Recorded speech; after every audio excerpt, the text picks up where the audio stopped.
Seorang anak laki-laki berdiri membeku di trotoar, bola basebalnya terlupakan di kakinya. 27 meter di depan, menghalangi jalan pulangnya, ada seekor anjing terbesar yang pernah dilihatnya, hitam legam seperti tengah malam, dengan mata yang seolah bersinar di bawah matahari sore. Pergi, suara Eden Miller yang berumur 8 tahun pecah karena ketakutan. Pergi, anjing bodoh. Tangan kecilnya mengepal di sisi tubuhnya, bahunya menegang seolah bersiap untuk lari atau berkelahi, meskipun dia tahu dia tidak bisa melakukan keduanya. Hewan besar itu memiringkan kepalanya, mempelajari anak itu dengan kecerdasan yang meresahkan. Kemudian, bertentangan dengan semua harapan, anjing itu melakukan sesuatu yang membuat darah Ethan membeku. Ia tidak menggeram, ia tidak menyerang. Sebaliknya, ia merendahkan tubuhnya yang besar ke tanah, berguling ke punggungnya dan merengek dengan suara yang sangat familiar sehingga Ethan merasa dunia berputar di bawah kakinya. Mata itu, dia tahu, mata itu. Kota Oak Ridge, Montana, adalah jenis kota kecil di mana semua orang tahu urusanmu sebelum kamu sendiri tahu. Terletak di antara perbukitan dan tepi hutan nasional Blackwater, 3.000 penduduknya hidup dalam pelukan nyaman komunitas dan tradisi. Disinilah keluarga Miller telah menanamkan akar 3 generasi lalu, di sebuah rumah kolonial 2 lantai dengan trim putih dan halaman belakang yang luas yang menghadap ke garis hutan. Eden Miller pernah dikenal di seluruh Oak Ridge sebagai anak laki-laki yang tidak pernah tanpa anjingnya. Pada usia 6 tahun, dia diberi hadiah Scout, seekor anak anjing Newfoundland dengan kaki yang terlalu besar untuk tubuhnya dan hati yang lebih besar lagi. Sebelum kejadian itu, kamu tidak bisa menemukan satu tanpa yang lain. Anak laki-laki kecil berambut pirang dan bayangan bulu hitamnya yang terus tumbuh. Mereka tidak terpisahkan, dengan Scout tidur di kaki tempat tidur Eden setiap malam dan menunggu dengan sabar di hal tebus sekolah setiap sore. Sarah Miller, ibu Eden, mengajar kelas 3 di sekolah dasar Oak Ridge. Seorang wanita dengan mata yang baik dan tangan yang cekatan, dialah yang menyarankan seekor anjing mungkin bisa membantu putra mereka yang pemalu menjalin koneksi. Suaminya, Robert, bekerja sebagai penjaga hutan, pengetahuannya yang mendalam tentang hutan belantara membuatnya dihormati dan penting bagi komunitas. Bersama-sama mereka telah menciptakan rumah yang hangat untuk anak tunggal mereka dan kemudian untuk anjing yang menjadi bagian dari keluarga mereka. Dr. Thompson telah menjadi satu-satunya dokter hewan di Oak Ridge selama 15 tahun. Kliniknya di Main Street merawat segala sesuatu mulai dari hewan ternak hingga hewan peliharaan kesayangan. Sikapnya yang lembut membuatnya mendapatkan kepercayaan universal. Dialah yang memberi Scout vaksinasi, merawatnya ketika dia makan sesuatu yang mencurigakan dari kebun keluarga Miller, dan meyakinkan keluarga bahwa anjing mereka istimewa, salah satu yang terpintar yang pernah saya rawat, katanya dengan senyum yang dapat dipercaya. Sheriff Jackson telah mengenal Robert sejak sekolah menengah. Kantornya lebih sering ditempati oleh turis yang tersesat di hutan daripada kejahatan nyata. Wajahnya yang penuh kerutan adalah salah satu yang pertama bergabung dalam pencarian ketika Scout menghilang dan salah satu yang terakhir menyerah. Dan kemudian ada Nyonya Henderson, tetangga keluarga Miller selama 20 tahun. Pada usia 78 tahun, matanya mungkin mulai rabun, tetapi tidak ada yang lolos dari perhatiannya. Dari kursi goyang di berandanya, dia mengamati kedatangan dan kepergian Oak Ridge dengan perhatian tajam dari seseorang yang telah melihat cukup banyak kehidupan untuk mengenali masalah yang akan datang sebelum meledak. Tak satu pun dari mereka yang bisa memprediksi bagaimana kehidupan mereka akan terjalin di sekitar hilangnya dan munculnya kembali seekor anjing. Hari Scout menghilang dimulai seperti pagi musim panas yang sempurna, jenis yang menjadi spesialisasi kota kecil Montana, udara segar, melembut di bawah.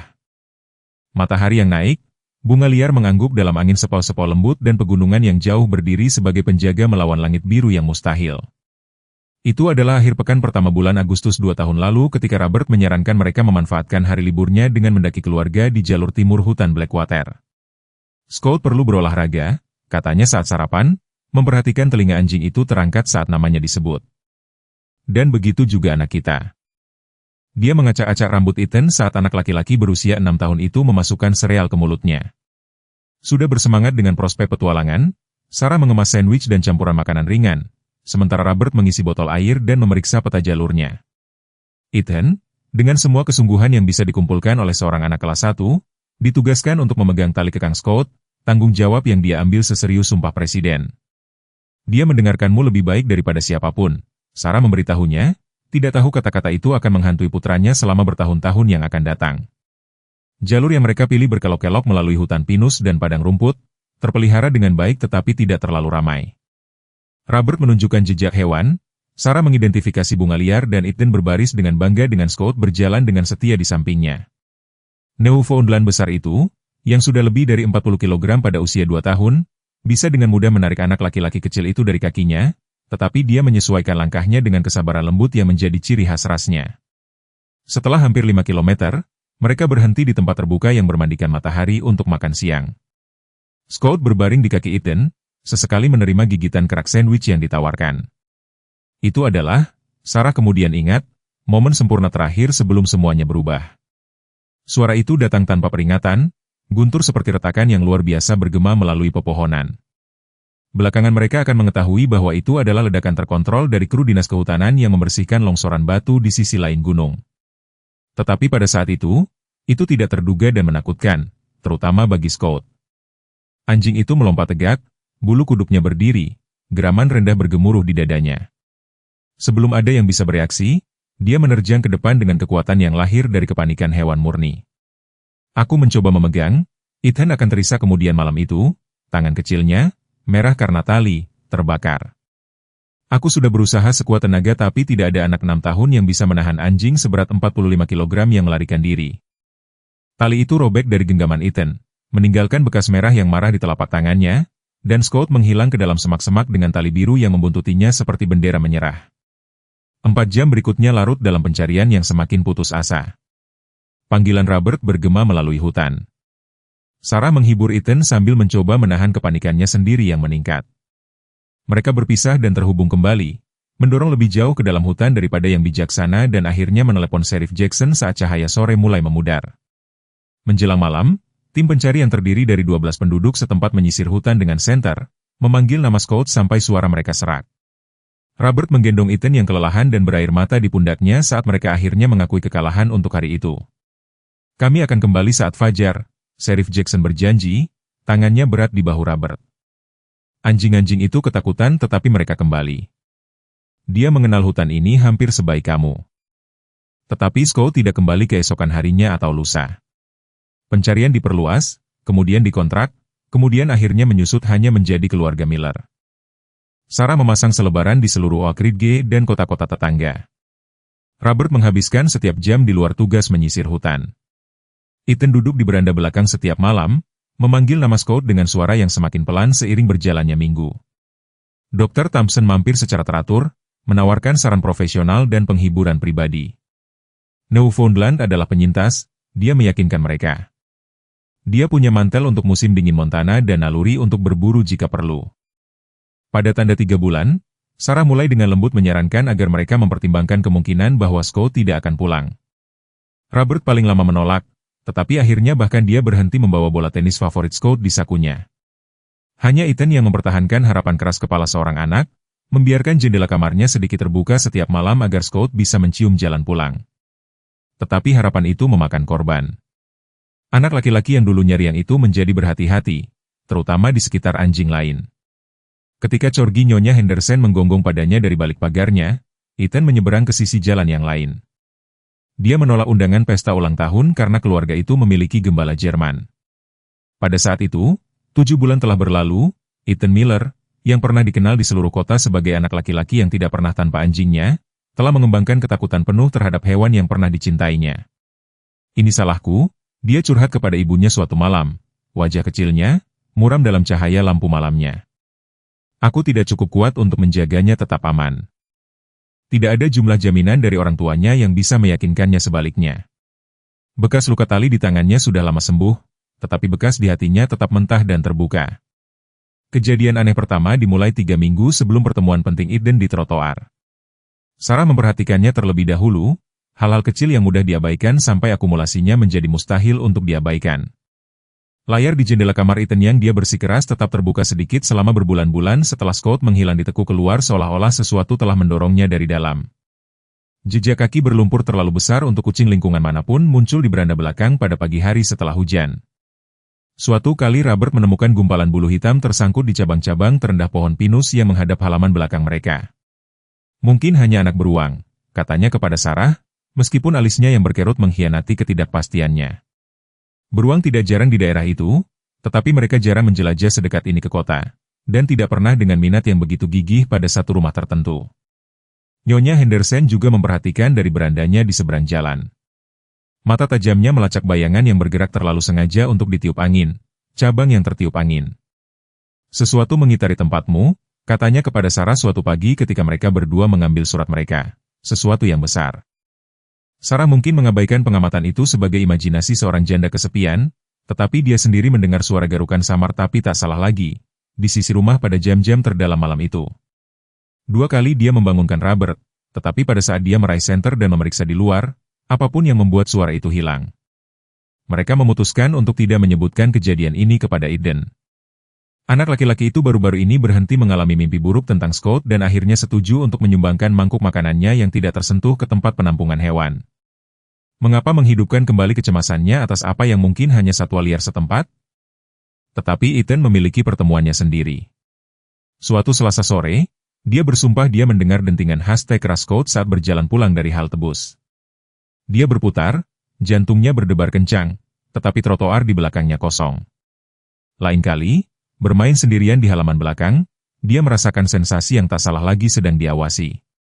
Bulu di belakang lehernya berdiri saat. Matanya memindai garis pohon, tidak menemukan apapun, tetapi masih merasakan beban tatapan yang tak terlihat. Kemudian datanglah insiden baseball. Itu adalah hari Sabtu di akhir Oktober, udara membawa gigitan pertama musim dingin yang mendekat. Robert bekerja giliran akhir pekan dan Sarah pergi ke kota tetangga untuk membeli bahan makanan. Eden, bosan dan gelisah, membawa bola baseball dan sarung tangannya ke halaman depan, melemparkan bola ke sisi rumah dengan jelas melanggar aturan ibunya. Satu lemparan menjadi liar, mengirim bola memantul melintasi halaman depan dan ke jalan. Itu bergulir menuruni bukit, mengumpulkan kecepatan, dan Ethan mengejarnya dengan tekad yang tak tergoyahkan dari seorang anak yang tahu dia akan mendapat masalah jika dia kehilangan bola favoritnya. Dia begitu fokus pada bola baseball yang menggelinding sehingga dia tidak memperhatikan hewan besar di bagian bawah bukit sampai dia hampir 27 meter jauhnya. Ketika dia akhirnya mendongak dan melihat anjing hitam besar menghalangi jalannya, Ethan merasakan seluruh tubuhnya menjadi dingin, lalu panas, lalu dingin lagi. Itu sangat besar, dengan muda sebesar Scott dulu, mungkin lebih besar. Bulu hitam, tebal dan sedikit kusut di beberapa tempat, dada bidang dan bahu yang kuat. Dan mata itu, kuning, coklat dan sangat cerdas, tertuju langsung padanya dengan intensitas yang membuat napas Ethan tercekat di tenggorokannya. Ketakutan, langsung dan luar biasa, melonjak melalui dirinya. Setiap cerita menakutkan tentang anjing liar, setiap peringatan tentang rabies dan hibrida serigala yang berkembang dalam percakapan di taman bermain, setiap mimpi buruk yang tersisa tentang kehilangan Scott, semuanya mengkristal menjadi satu momen teror murni. Pergi, dia berteriak, suaranya tinggi dan tipis karena panik. Pergi, anjing bodoh. Dia mengharapkan hewan itu menyerang, menggeram, menunjukkan giginya, salah satu dari perilaku mengancam yang dibayangkan imajinasinya selama 2 tahun mengembangkan ketakutan. Apa yang tidak dia duga adalah apa yang sebenarnya terjadi. Anjing itu memiringkan kepalanya hampir ingin tahu, seolah bingung dengan permusuhan Eden. Kemudian, dengan kelambatan yang disengaja, ia merendahkan tubuhnya yang besar ke tanah dan kemudian, yang paling mengejutkan dari semuanya, ia berguling ke punggungnya, memperlihatkan perutnya dalam gerakan anjing universal untuk penyerahan, dan membuat suara merengek yang lembut, suara yang Ethan tahu, suara yang telah menyertai banyak pagi ketika Scott akan jatuh ke punggungnya di samping tempat tidurnya, memohon untuk digaruk perutnya sebelum sarapan. Kesamaannya begitu mencolok sehingga untuk sesaat yang liar Eden berpikir itu adalah Scott, tetapi itu tidak mungkin. Scott sudah pergi selama 2 tahun. Jika dia masih hidup, dia akan pulang, bukan? Membeku di tempat. Eden menatap anjing itu. Anjing itu balas menatap, masih di punggungnya, masih membuat suara merengek yang sangat familiar itu. Kebuntuan itu mungkin berlanjut tanpa batas waktu jika Nyonya Henderson tidak memilih saat itu untuk melangkah keluar ke beranda depannya. Ethan Miller, apa yang kamu lakukan di tengah jalan? Dan, ya Tuhan, apakah itu serigala? Suaranya memecah mantra. Anjing itu segera berguling kembali ke kakinya tetapi alih-alih melarikan diri, ia mengambil 1 langkah menuju Eden. Anak itu tersandung mundur, hampir jatuh karena tergesa-gesa untuk mundur. Jangan bergerak, nak. Nyonya Henderson memanggil, sudah meraih teleponnya. Aku akan menelepon ayahmu dan Sheriff. Saat menyebut menelepon seseorang, telinga anjing itu terangkat. Ia memberi Eden 1 tatapan panjang terakhir hampir, dia kemudian akan berpikir, tatapan penyesalan, sebelum berbalik dan berlari pergi, menghilang di tikungan dengan kecepatan yang mengejutkan untuk hewan sebesar itu. Pada saat Sheriff Jackson tiba, 15 menit kemudian, tidak ada tanda-tanda anjing itu, tetapi Nyonya Henderson yakin dengan apa yang telah dilihatnya. Anjing terbesar yang pernah kulihat, katanya kepada Sheriff. Atau serigala, atau apapun itu. Ia berdiri tepat di sana menatap anak itu seperti mengenalnya. Eden, masih terguncang, hanya bisa mengangguk setuju. Dia tidak menyebutkan suara merengek atau cara anjing itu menyerah kepadanya atau keakraban yang mengganggu dari matanya. Beberapa hal terlalu membingungkan, terlalu mustahil untuk diungkapkan dengan kata-kata yang akan dipahami orang dewasa. Malam itu, untuk pertama kalinya dalam lebih dari setahun, Ethan bermimpi tentang Scott dan untuk pertama kalinya sejak dia menghilang itu bukan mimpi buruk. Ruang makan keluarga Miller telah menjadi pusat komando insiden dadakan pada Minggu malam.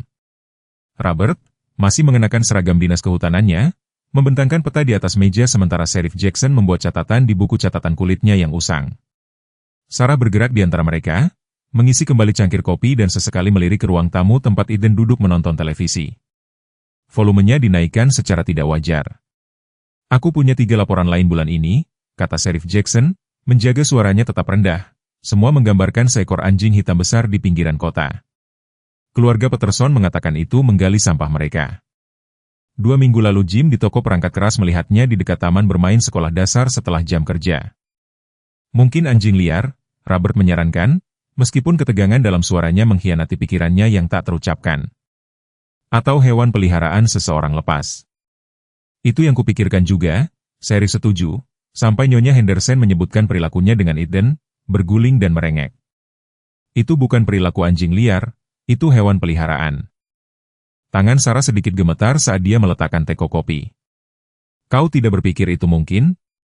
Scott sudah pergi selama 2 tahun, kata Robert tegas, seolah mencoba meyakinkan dirinya sendiri sebanyak istrinya.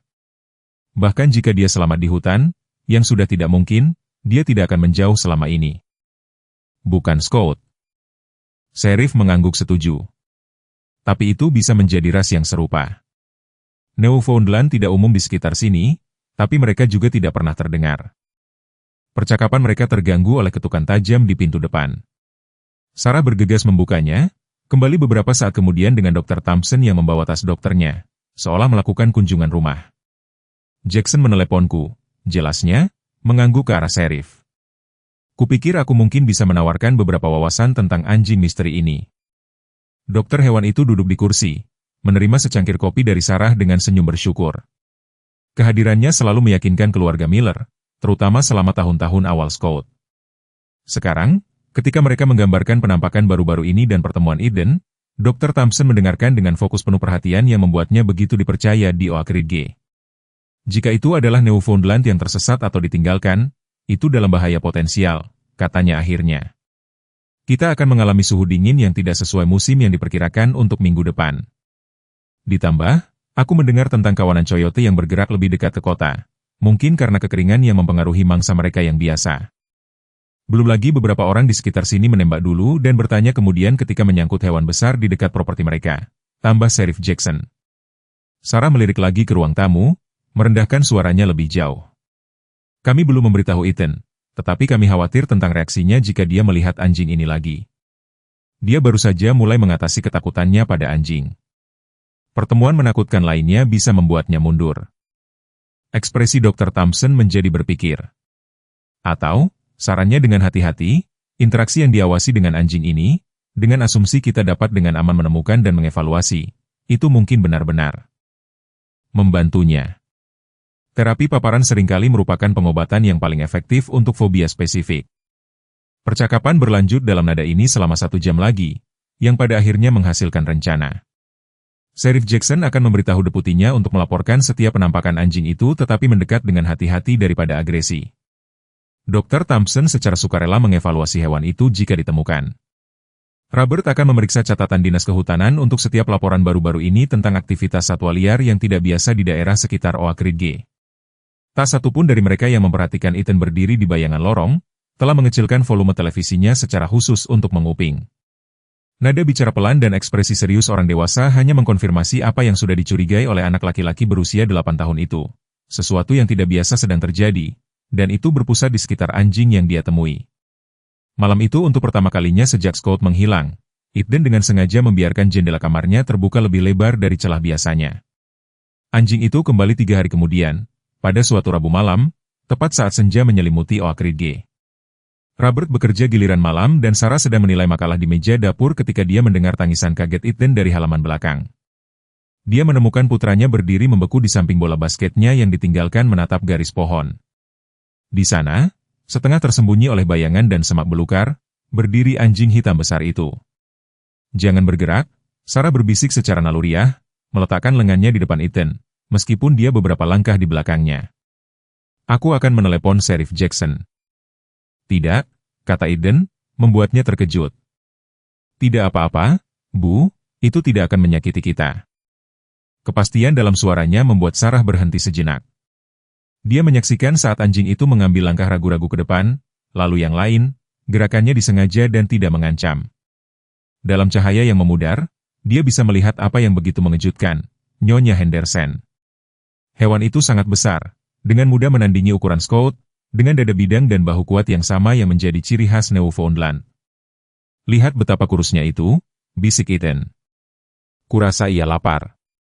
Sebelum Sarah bisa memprotes, Ethan telah melesat kembali ke rumah. Dia kembali beberapa saat kemudian menggenggam setengah sandwich bologna, makan siangnya yang tidak dimakan dari hari itu. Dengan ibunya menonton dengan takjub, Ethan perlahan mendekati tepi halaman, meletakkan sandwich di tanah dan mundur. Anjing itu mengamati proses ini dengan kecerdasan yang sama mengganggunya yang dijelaskan oleh Nyonya Henderson. Begitu Ethan mundur ke sisi ibunya, hewan itu mendekati persembahan itu, mengendusnya dengan hati-hati, lalu memakannya dalam 2 gigitan cepat. "Bisakah kita memeliharanya?" Ethan bertanya, menoleh ke Sarah dengan kegembiraan asli pertama yang dia lihat dalam dirinya selama berbulan-bulan. Pertanyaan itu sangat tidak terduga, baik karena ketakutan Ethan yang sudah lama terhadap anjing dan gema dari pertanyaan serupa yang diajukan ketika pertama kali bertemu Scout, sehingga Sarah tidak bisa berkata apa-apa untuk sesaat. "Sayang, kita tidak tahu apa-apa tentang anjing ini," dia akhirnya berhasil. "Itu bisa berbahaya atau sakit atau milik orang lain." "Tapi tidak," Ethan bersikeras dengan kepastian seorang anak. "Itu istimewa, aku bisa tahu." Anjing itu, setelah menyelesaikan sandwich, duduk di tepi halaman dan mengawasi mereka dengan apa yang Sarah bisa bersumpah adalah antisipasi penuh harapan. "Baiklah," dia berkompromi, "kita akan menelepon Dr. Thompson dan melihat apa yang dia pikirkan.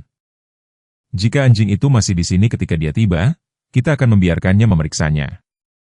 Oke, Ethan setuju dengan rencana ini, meskipun dia bersikeras untuk tetap berada di halaman untuk memastikan itu tidak pergi.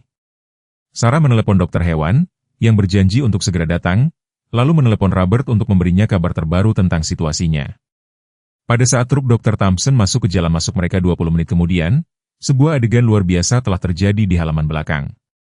Ethan duduk bersila di rumput, masih menjaga jarak hati-hati sekitar 4,5 meter. Sementara anjing itu berbaring dengan kepala di kakinya mengawasi anak itu dengan perhatian yang tak tergoyahkan. "Wah," kata Dr. Thompson pelan saat dia bergabung dengan Sarah di beranda belakang. "Bukankah ini sesuatu?" Dia mengamati pemandangan itu selama beberapa menit sebelum perlahan mendekat dengan tas dokternya di tangan. Mata anjing itu beralih padanya, waspada tetapi tidak agresif. "Halo di sana, teman besar," kata Dr. Thompson dengan nada lembut yang dia cadangkan untuk hewan yang cemas. "Tidak keberatan jika aku melihatmu?"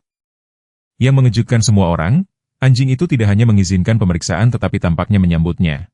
Berdiri diam saat Dr. Thompson memeriksa mata, telinga, dan mulutnya, menjalankan tangan profesional di sepanjang tubuhnya dan bahkan memeriksa kakinya. "Tidak ada kerah atau tag," dia mengumumkan. "Tidak ada microchip yang bisa kurasakan. Jantan, mungkin sekitar 2 tahun, berdasarkan giginya. Pasti Newfoundland, mungkin dicampur dengan sesuatu yang lain. Dia kekurangan gizi, tetapi tidak terlalu parah. Tidak ada cedera atau penyakit yang jelas yang bisa kudeteksi tanpa peralatan yang tepat." "Jadi dia tersesat?" Sarah bertanya. Dr. Thompson menegakkan tubuhnya, ekspresinya berpikir. Kemungkinan besar, meskipun dia sangat bersosialisasi dengan baik untuk seorang gelandangan, nyaman dengan manusia, responsif terhadap isyarat suara. "Aku kira dia adalah hewan peliharaan seseorang belum lama ini. Bisakah kita memeliharanya?" Ethan bertanya lagi, suaranya lebih mendesak. Dr. Thompson tersenyum pada anak itu. "Ya, itu benar-benar tergantung pada orang tuamu, Eden," Tapi aku pikir kita harus memastikan dulu tidak ada yang mencarinya. Sheriff Jackson dapat memeriksa laporan anjing hilang dan kita mungkin harus memasang beberapa selebaran. Tapi sementara itu, dia melanjutkan, melirik Sarah, dia membutuhkan tempat berteduh, terutama dengan dingin yang bergerak masuk. Jika kamu bersedia, aku akan mengatakan biarkan dia tinggal di garasimu malam ini. Aku bisa membawakan makanan dan perlengkapan dasar. Sarah ragu-ragu, melihat antara wajah penuh harapan putranya dan tatapan mantap anjing itu. Aku harus berbicara dengan Robert dulu. Ayah akan bilang ya, Eden menyatakan dengan percaya diri. Aku tahu dia akan. Dan yang luar biasa, ketika Robert tiba di rumah 1 jam kemudian dan menemukan anjing itu dengan nyaman menetap di atas selimut tua di garasi mereka, diberi makan kibble yang disediakan Dr. Thompson dan sudah dijuluki Ranger oleh Eden, dia setuju. Meskipun dengan syarat, 2 minggu, dia menetapkan jongkok untuk mengamati anjing itu setinggi mata. Kita akan mencari pemiliknya selama 2 minggu. Jika tidak ada yang mengklaimnya saat itu, kita akan membahas pengaturan permanen. Malam itu rumah tangga Miller terasa berbeda, bersemangat dengan cara yang belum pernah terjadi selama 2 tahun. Ethan pergi tidur tanpa keluhan dan Sarah mendengar dia berbisik pada dirinya sendiri saat dia melewati pintu kamarnya. Scott mengirimnya kepada kita, aku tahu dia melakukannya. Masa percobaan 2 minggu mengungkapkan beberapa hal aneh tentang Ranger. Pertama, terlepas dari penampilannya yang tampak tersesat, ia menunjukkan perilaku rumah yang sempurna, begitu diizinkan masuk ke dalam, tidak pernah mengunyah furnitur, selalu menunggu di dekat pintu untuk keluar dan bahkan tampaknya memahami ruangan mana yang terlarang tanpa diajari secara eksplisit. Kedua, ia membentuk ikatan langsung dan intens dengan Eden. Pada hari keempat, Ranger mengikuti anak laki-laki itu kemanapun dia diizinkan, tidur di luar pintu kamarnya dan menunggu dengan sabar di dekat jendela depan selama jam sekolah. Ketiga, dan yang paling membingungkan adalah upaya berkala untuk memimpin anggota keluarga menuju hutan. Semuanya berawal ketika para penjaga hutan berdiri di pagar belakang, menatap tajam ke arah pepohonan, lalu kembali ke siapapun yang ada di halaman bersamanya. Ketika ini gagal menyampaikan keinginannya yang jelas, dia mulai menarik-narik lengan baju atau kaki celana dengan lembut, selalu diikuti dengan tatapan bermakna yang sama ke arah hutan. Dia ingin menunjukkan sesuatu kepada kita, desak Eden. Setelah upaya yang sangat bertekad untuk menuntun Robert ke arah pepohonan pada suatu Sabtu pagi, Robert berpendapat, atau dia hanya mengingat berada di alam liar. Mungkin dia tinggal di hutan sebelum menemukan kita. Tetapi perilaku itu terus berlanjut, menjadi lebih mendesak saat tenggat waktu 2 minggu semakin dekat. Ranger tetap lembut dan patuh dalam segala hal lainnya, tetapi fiksasinya pada hutan tidak tergoyahkan. Sementara itu, Dr. Thompson menjadi sangat tertarik pada anjing itu. Dia mampir ke rumah keluarga Miller tidak kurang dari 5 kali selama 2 minggu itu, dengan alasan untuk memeriksa kesehatan dan penyesuaian Ranger. Selama setiap kunjungan, dia mengajukan pertanyaan yang semakin detail tentang perilaku, kecerdasan, dan kemampuan fisik anjing itu. Saya telah berkonsultasi dengan seorang kolega di program kedokteran hewan universitas, jelasnya ketika Sarah berkomentar tentang ketelitiannya. Ranger menunjukkan beberapa karakteristik yang tidak biasa untuk anjing liar ras campuran. Kami hanya mendokumentasikannya untuk tujuan penelitian. Sarah mungkin akan mempertanyakan penjelasan ini lebih teliti jika dia tidak terganggu oleh perkembangan lain, transformasi luar biasa Eden. Anak laki-laki yang dulunya berhati-hati, seringkali menarik diri, telah menjadi bersemangat dan terlibat. Dia menghabiskan waktu berjam-jam di halaman belakang bersama Ranger, mengajarinya trik, melempar bola tenis, dan bahkan melanjutkan latihan bisbol yang pernah ditinggalkannya dengan anjing itu sebagai penonton yang antusias. Yang paling signifikan, ketakutannya terhadap anjing lain tampaknya telah menghilang. Ketika mereka bertemu dengan Nyonya Peterson yang sedang mengajak jalan-jalan anjing corginya pada suatu sore, Eden tidak hanya tidak menyeberang jalan tetapi juga bertanya apakah dia boleh mengelus anjing yang lebih kecil itu. Rasanya seperti Eden yang dulu kembali, curhat Sarah kepada Robert saat mereka mengamati putra mereka dan Ranger melalui jendela dapur. Aku belum pernah melihatnya sebahagia ini sejak Scott. Robert menyelesaikan untuknya. Aku tahu. Pada saat tenggat waktu 2 minggu tiba, tidak ada pemilik yang datang untuk mengklaim Ranger, meskipun selebaran telah dipasang di seluruh Oak Ridge dan kota-kota tetangga. Keluarga Miller berkumpul di sekitar meja makan mereka untuk pertemuan keluarga untuk memutuskan nasib anjing itu, meskipun hasilnya tidak pernah benar-benar diragukan. Semua yang setuju Ranger menjadi anggota tetap keluarga Miller, angkat tangan, Robert mengumumkan secara formal. 3 tangan manusia terangkat, diikuti dengan kegembiraan semua orang oleh kaki Ranger, yang dia letakkan dengan sungguh-sungguh di atas meja. Ini bulat, Robert tertawa. Tawa tulus pertama yang Sarah dengar darinya dalam waktu yang lama. Selamat datang di keluarga, Ranger. Tidak seorang pun dari mereka memperhatikan Dr. Thompson yang mengemudi perlahan melewati rumah mereka malam itu. Telepon selulernya menempel di telinganya saat dia berbicara dengan nada rendah dan mendesak kepada seseorang di ujung saluran. Mereka juga tidak melihat Nyonya Henderson mengawasi dari berandanya.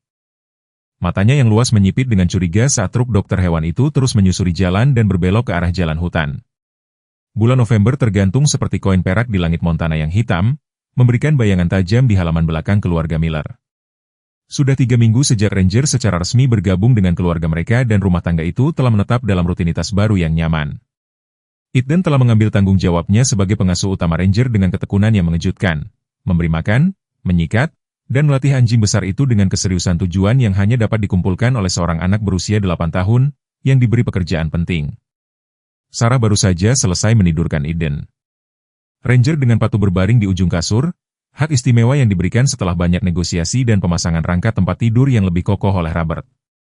Dia berhenti di ambang pintu, mengamati pemandangan damai itu, rambut pirang putranya yang acak-acakan tersebar di bantal, satu tangan kecil bertumpu di punggung Ranger, keduanya sudah hanyut menuju tidur.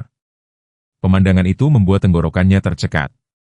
Untuk pertama kalinya dalam 2 tahun, rumah mereka terasa utuh kembali. Aku pikir kita perlu mempertimbangkan kemungkinan, katanya kepada Robert kemudian, saat mereka duduk di sofa ruang tamu, dengan suara pelan.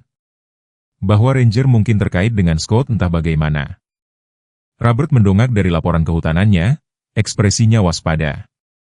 Sarah, aku tahu kedengarannya bagaimana, dia melanjutkan, tapi pikirkanlah, Robert. Ras yang sama, kecerdasan yang sama tidak biasanya, cara dia terikat dengan Eden segera, dan mata itu. Kamu sudah memperhatikan matanya. Banyak anjing memiliki mata coklat, Robert membalas, meskipun tanpa keyakinan.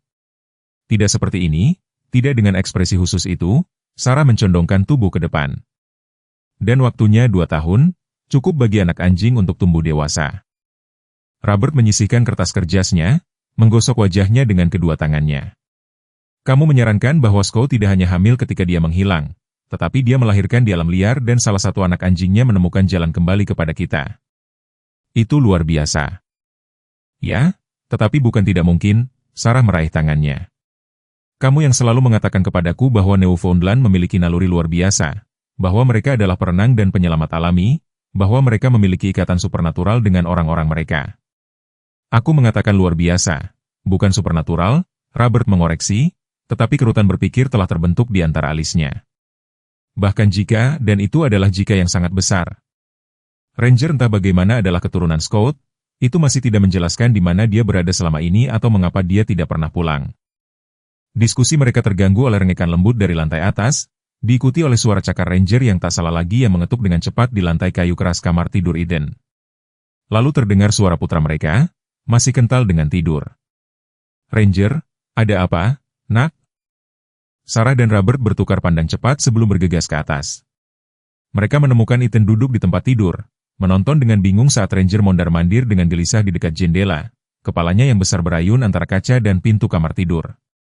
Dia baru saja mulai bertingkah aneh, jelas Eden, menggosok matanya. Seolah-olah dia mendengar sesuatu. Robert mendekati jendela, mengintip ke halaman yang diterangi cahaya bulan. Aku tidak melihat apa-apa. Bisa jadi rakun, atau... Kata-katanya terhenti saat Ranger tiba-tiba menggonggong suara yang dalam dan mendesak yang belum pernah mereka dengar darinya sebelumnya. Anjing itu berputar dalam lingkaran yang ketat, lalu menerjang ke arah pintu kamar tidur dengan tekad sedemikian rupa sehingga dia hampir menjatuhkan Robert ke samping. Ada sesuatu yang salah, kata Sarah secara naluriah, bergerak lebih dekat ke tempat tidur Ethan. Ranger menggonggong lagi, mencakar pintu dengan desakan. Ketika Robert membukanya, anjing itu melesat menyusuri lorong dan bergemuruh menuruni tangga, kukunya meluncur di anak tangga kayu. Pada saat keluarga itu mencapai lantai utama, Ranger berada di pintu belakang, mencakar kayu dengan panik. Haruskah kita membiarkannya keluar? Tanya Eden, sekarang sepenuhnya terjaga dan matanya terbelalak. Robert ragu-ragu, lalu meraih senter yang mereka simpan di meja pintu masuk. Aku akan memeriksa di luar dulu. Kalian berdua tetap di sini. Tetapi begitu dia membuka pintu sedikit, Ranger memaksa masuk melalui celah itu dan menghilang ke dalam kegelapan, meninggalkan Robert memanggilnya dengan sia-sia. "Ranger," teriak Eden, mendorong melewati ayahnya sebelum salah satu orang tuanya dapat menghentikannya. Kembali. Apa yang terjadi selanjutnya adalah kekacauan yang kabur. Robert berlari setelah Eden. Sarah berhenti hanya cukup lama untuk mengambil telepon selulernya sebelum mengikuti. Semuanya memanggil nama Ranger, saat mereka mengejar bentuk anjing yang menghilang dengan cepat di halaman belakang mereka dan menuju tepi hutan. "Eden, berhenti!" teriak Robert, tetapi putra mereka sudah menerobos semak belukar tempat Ranger menghilang, bergerak dengan tekad ceroboh seorang anak yang fokus pada satu tujuan. Cahaya bulan hampir tidak menembus kanopi hutan, meninggalkan mereka untuk bernavigasi dengan sorot senter Robert yang memantul dan sekilas sesekali melihat ekor Ranger menghilang di tikungan di jalur yang kasar. Anjing itu tampaknya tahu persis kemana dia pergi, mengikuti jalan yang tidak terlihat oleh mata manusia tetapi ditandai dengan jelas dalam peta sensorik apapun yang memandu navigasi anjing. 10 menit ke dalam hutan, dengan paru-paru Sarah terbakar karena kombinasi udara dingin dan tenaga, mereka kehilangan jejak Ranger dan Eden. "Eden!" teriaknya, panik, melampaui kelelahannya. Di sini, terdengar suaranya dari suatu tempat di sebelah kiri mereka. Terdengar aneh, tegang, dengan campuran ketakutan dan sesuatu yang lain. "Ibu, ayah, cepat!" Mereka menerobos semak belukar menuju suaranya, cabang-cabang mencakar pakaian mereka, akar mengancam untuk menjegal mereka dengan setiap langkah. Sorot senter Robert akhirnya menangkap Eden berdiri di sebuah tanah lapang kecil, Ranger di sisinya. Tapi anjing itu tidak sendirian. 3 pria berdiri di sisi berlawanan dari tanah lapang. Satu memegang senter berdaya tinggi yang untuk sementara membutakan keluarga Miller. Yang lain menggenggam apa yang tampak sangat mengganggu seperti pistol penenang. Dan yang ketiga, melangkah maju ke dalam sorot lampu yang menyatu, adalah Dr. Thompson. "Robert, Sarah," kata dokter hewan itu, suaranya tidak wajar tenang. "Kalian seharusnya tidak berada di sini selarut ini berbahaya." "Apa yang kamu lakukan di sini?" Robert bertanya, secara naluriah, bergerak untuk menempatkan dirinya di antara orang-orang itu dan keluarganya. "Urusan profesional," jawab Dr. Thompson dengan lancar. "Kami telah melacak formasi kawanan yang tidak biasa di daerah ini. Tidak ada yang perlu kalian khawatirkan." "Dengan pistol penenang?" Sarah menantang, melingkarkan lengannya di bahu Eden, mencoba menariknya kembali ke arah jalan setapak. Ranger, bagaimanapun, menolak untuk bergeming dari sikap perlindungannya di depan anak laki-laki itu. Prosedur pengelolaan satwa liar standar, salah satu pria lain menawarkan, meskipun dia menurunkan pistol sedikit di bawah tatapan Robert. "Kamu berbohong," kata Eden tiba-tiba, suaranya yang mudah memotong kebuntuan. "Kamu ingin mengambil Ranger? Aku mendengarmu di telepon di rumah kita. Kamu bilang dia sempurna untuk program itu, apapun artinya itu." Ekspresi Dr. Thompson mengeras hampir tak terlihat. "Anak-anak sering salah paham dengan percakapan orang dewasa, Eden. Aku hanya membahas pemulihan dan adaptasi Ranger yang luar biasa dengan seorang kolega." "Lalu mengapa kamu berada di hutan pada malam hari?" Robert menekan, pelatihan kehutanannya membuatnya sangat menyadari betapa tidak biasa dan mencurigakan aktivitas semacam itu. Setiap penelitian satwa liar yang sah akan dilakukan melalui saluran yang tepat. "Aku akan tahu tentang itu." "Tidak semuanya melalui departemenmu, Miller," kata pria ketiga, nadanya meremehkan. "Beberapa operasi diklasifikasikan." "Oleh siapa?" Sarah menuntut. "Kamu tidak bekerja untuk pemerintah. Kamu adalah dokter hewan kota kecil." Dr. Thompson menghela napas, suara penyesalan yang tulus. "Aku berharap bisa menangani ini dengan lebih bijaksana. Anjing yang kalian sebut Ranger sangat berharga, Nyonya Miller, bagian dari program pembiakan khusus yang menghasilkan hewan dengan kecerdasan dan kemampuan fisik yang luar biasa. Dia melarikan diri selama transportasi sekitar sebulan yang lalu."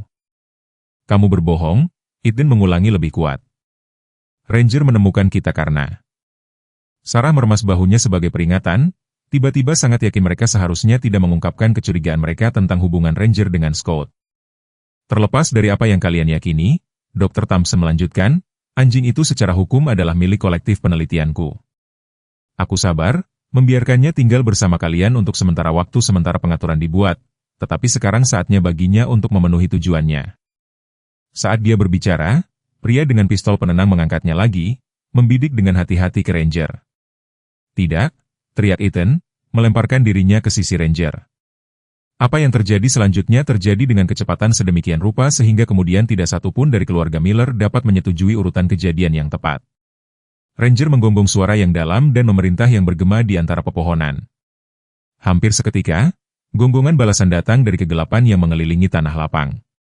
Pria dengan pistol itu mengayunkannya dengan liar, mencoba menemukan sumber suara, sementara ekspresi percaya diri Dr. Thompson berubah menjadi alarm. Ini jebakan, dia mendesis kepada teman-temannya. Mereka telah mengepung kita. Apa yang kamu bicarakan? Tuntut pria bersenjata itu. Tidak ada apapun di luar sana kecuali. Kata-katanya terputus ketika bentuk hitam besar meledak dari semak belukar tepat di belakangnya, menjatuhkannya ke depan dan mengirim pistol penenang terbang dari tangannya. Bentuk gelap lain meluncurkan dirinya ke arah pria yang memegang senter, sementara yang ketiga berputar untuk berdiri di samping Ranger. Bulu kuduk terangkat, gigi menyeringai dalam ancaman yang tak salah lagi. Ya Tuhan, bisik Sarah, memeluk Eden lebih erat. Mereka semua Newfoundland. Dalam cahaya kacau dari senter yang jatuh, mereka dapat melihat setidaknya 5 anjing besar. Semuanya mirip dengan Ranger. Semuanya fokus dengan intensitas laser pada Dr. Thompson dan rekan-rekannya. Orang-orang itu mundur bersama, kepercayaan diri mereka sebelumnya menguap. Panggil mereka, Dr. Thompson berkata, suaranya tegang, sebelum seseorang terluka. Mereka bukan milikku untuk dipanggil, jawab Robert jujur. Aku tidak tahu dari mana mereka berasal. Seolah-olah menanggapi kata-katanya, suara baru memotong malam, peluit menusuk yang membuat semua telinga anjing itu terangkat secara bersamaan.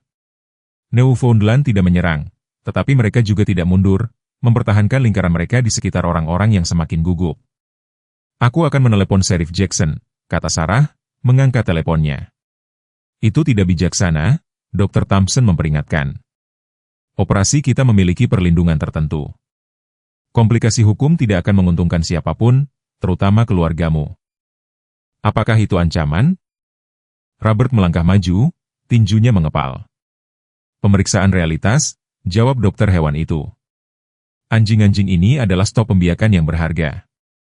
Masing-masing bernilai lebih dari yang kamu hasilkan dalam setahun, Miller. Orang-orang yang aku wakili tidak menyukai gangguan. Dan siapa sebenarnya orang-orang ini? Sarah menuntut, sudah menelepon. Dr. Thompson tersenyum tipis. Katakan saja mereka menyediakan hewan khusus untuk klien dengan kebutuhan yang sangat spesifik dan kantong yang sangat dalam. Tidak ada yang ilegal, hanya bijaksana. Kamu mencuri hewan peliharaan orang, tuduh Ethan, suaranya bergetar karena amarah yang benar. Kamu adalah pencuri anjing. Senyum dokter hewan itu lenyap. Aku seorang pengusaha, nak, yang dengan cepat kehilangan kesabaran. Sekarang, apapun ultimatum yang dia rencanakan untuk disampaikan, terputus oleh suara sirene polisi yang khas, jauh tetapi mendekat. Seseorang sudah memanggil bantuan, wajah Dr. Thompson berkerut karena frustrasi saat dia melirik ke arah jalan setapak yang akan mengarah kembali ke kota. Kita harus pergi, desak salah satu rekannya. Sekarang. Ini belum selesai, kata Dr. Thompson, mengunci pandangannya dengan Robert. Tidak dalam waktu dekat. Ketiga pria itu mundur, lalu berbalik dan menerobos semak belukar ke arah yang berlawanan dari sirene yang mendekat.